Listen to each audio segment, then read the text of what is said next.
Alright, nasa ating linya po. Makibalita nga ho tayo. At least meron tayong idea, meron ho tayong mga impormasyon kung ano ba ang maaring gawin para mapabilis. Ano ba ang susunod na mga dapat na maging hakbang ng gobyerno kung meron tayong hinahanap na matagal ng panahon at nandun sa isang bansa na wala ho tayong ugnayan, lalo-lalo na ho sa pagpapabalik ng mga kung may kinakarap na krimen ng mga kaso.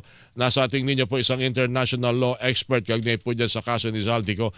Nasa Czech Republic po ngayon inaresta dahil po sa pagbiyahe, pag-travel na walang kaukulang dokumento. Attorney Ralph Sarmiento. Attorney Sarmiento, magandang umaga po sa inyo at maraming salamat sa pagpapa-unlock po ng panayam na ito. Attorney Sarmiento. Yes, magandang umaga, Orly. Siya po'y makikita nyo sa Zoom. Maya-maya lamang yung larawan ni Attorney, yung video ni Attorney Sarmiento. Attorney, sa inyong observation siguro, sa sitwasyon ngayon na tayo pinag-aantabay kung anong bibigyan ng impormasyon ng Czech Republic kaugnay sa kaso ni Zaldico, anong dapat gawin? Ano ang dapat na hakbang na ginagawa ngayon ng pamahalaan para mapabilis sa pagpapabalik sa bansa si Zaldico? Kasi may mga naririnig tayo, hindi sa Pilipinas kundi sa bansang saan galing si Zaldico, which is France. So doon muna sa France ibabalik ng Czech Republic and eventually bahala siguro tayo makipag-ugnayan sa France para kung paano mababalik. Paano ba dapat ang ginagawa ng gobyerno sa ngayon, Attorney Sarmiento?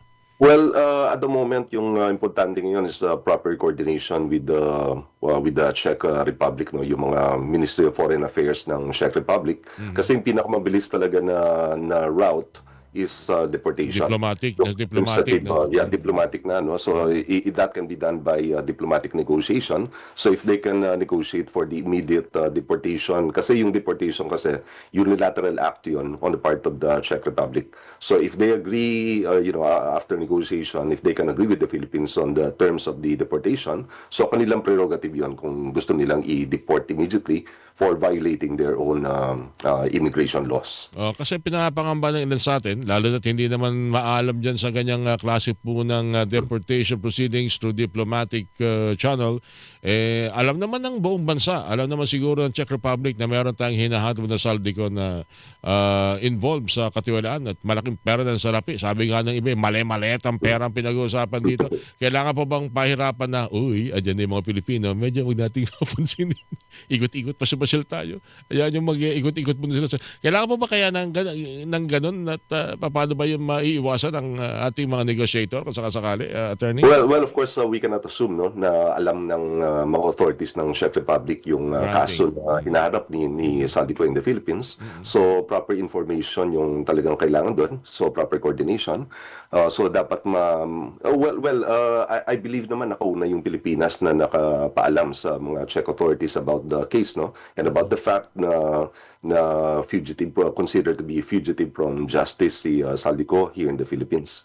So I hope mapapabilis with that process. Kasi yung ibang mga processes kasi, yung normal na process kasi may judicial process yan.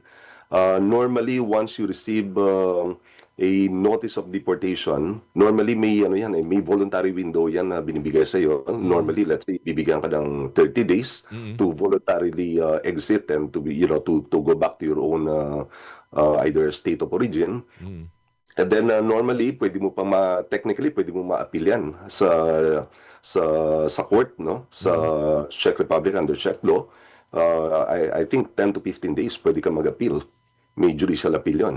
So once Itong binabanggit ninyo na pagbabalik sa country of origin, this is on a ordinary case, ordinary situation. Hindi katulad dito sa meron siyang kaso na hinahanap natin siya. Hindi applicable ito doon, Attorney. Well, normally yun yung mangyayari sa mga ordinary na mga travelers na walang travel documents or may mga violation ng mga immigration laws, no? Like undocumented ka or you travel without your travel documents, like in this case na random check ka sa border and then wala kang dalang any travel documents. Pero I hope in this case this is something different na siyempre this is parang higher ang stakes dito, and I'm sure the Philippine government is now supposed to be coordinating with them for immediate deportation. May alam ka ba, Attorney Sarmiento, sa karakter ng mga taga Czech Republic? Para mula nung Biyernes, ayaw nila magsalita eh. Merong mga miyembro ng Philippine Million dito. Eh, close kami. Para ay, hindi, although alam naman natin sa kanya mga sitwasyon, hindi naman tayo pwedeng magpilit. Lalo na No? may mga Opo. napakalagang kaso ito para sa kanila. Ah, Lalo na mukhang kinukonsider nila kung paano higpitan pala yung border nila dahil napakadali pumasok para sa Czech Republic coming from Germany or Italy or France, Attorney Sarmiento. Hindi, apparently po parang iba po yung information na lumalabas ngayon eh. Kasi yung nakahuli kay Saldico, I think are the German authorities on the German border. German authorities. German border and then pinabalik siya. I think he was traveling from the Czech Republic. And Ah, then nag-cross border siya on car. oo. Parang French na license plate yung kanilang sinasakyan. French din yung Driver. driver nila. Yes, so. And then, nagka-random check doon. Tinignan yung mga travel documents nila na parang wala silang dala. So, they were brought back to and turned over sa Czech Republic ng mga pulis. Well, that's new. Ngayon, yung information na yan. So, papasok pala siya dapat ng Germany. Papasok po siya ng Germany, apparently. All right. May ano ba? May binabanggit kasi na once siguro na merong Interpol red notice, madaling may proseso at maibalik dito. Pero pagkakaalam ko parang Interpol has nothing to do with this. Hindi yata ito akma doon sa kanilang dahil nga ito ay kaso ng biyahe, mga illegal travel or undocumented travel ang kasong ito, Attorney Sarmiento. Paano 'yun? Anong Well, kahalaga hindi yun? naman po actually dapat nga may red notice na sa Interpol this time eh. So para he will now be on the watch list, no? Kahit na saan sa pumunta. So yung Interpol red notice ay isa ding paraan yun na pwedeng mapabilis ang kanyang pagpapabalik dito sa Pilipinas. Mhm. Pero normally kasi titingnan mo yung mga Schengen ng mga states, supposedly walang ano yun eh, walang border check yun eh. So you travel for example sa Republic to Germany or vice versa, normally walang border check yun.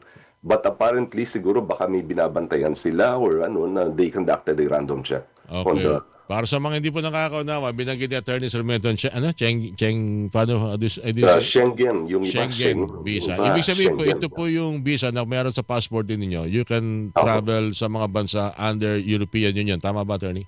Normally po, yeah, yung mga European Union ng mga states, no. So Oo. normally talagang walang check yun eh. Kaya nga una nga nagulat din ako eh. So like in my case kasi last year nag-travel din ako from like for example, nag-cross din ako sa Prague sa Czech Republic last year.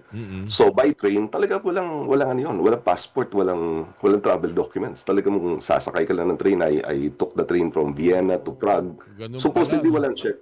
Walang border check 'yon. Kaya lang siguro talagang minalas lang kasi nag-random check, no? Kasi kung nagra-random check kasi like for example yung mga naka-auto kayo. So siguro baka may binabantayan sila or baka parang Nakatimbre, checkpoint. on alert. Siguro. Oo, Oo. pwede. Saka sabi nyo nga, parang kotse na merong French driver tapos ang mga pasero mo hindi naman French. Para siguro para na curious din yung mga taga Germany, ano? Ang Germany nag-check. Oo. Alright. Sa diretsong usapan, may harapan ba tayong pabalikin dito? O yan ang situation sa Czech Republic kay Saldico, Attorney Sarmiento? Well, normally technically hindi naman siguro no, pero you have to consider nga this is now under Czech Republic na authority. So siyempre yung ano dito is yung Czech law, no? Yung law nila sa Czech Republic. So yung case na to under Czech law, it's a parang simple violation of their immigration laws. So yung simple violation of their immigration laws normally so administrative removal yon or deportation. So normally, yung normal na process as I mentioned kanina, normally bibigyan ka ng parang voluntary window to exit.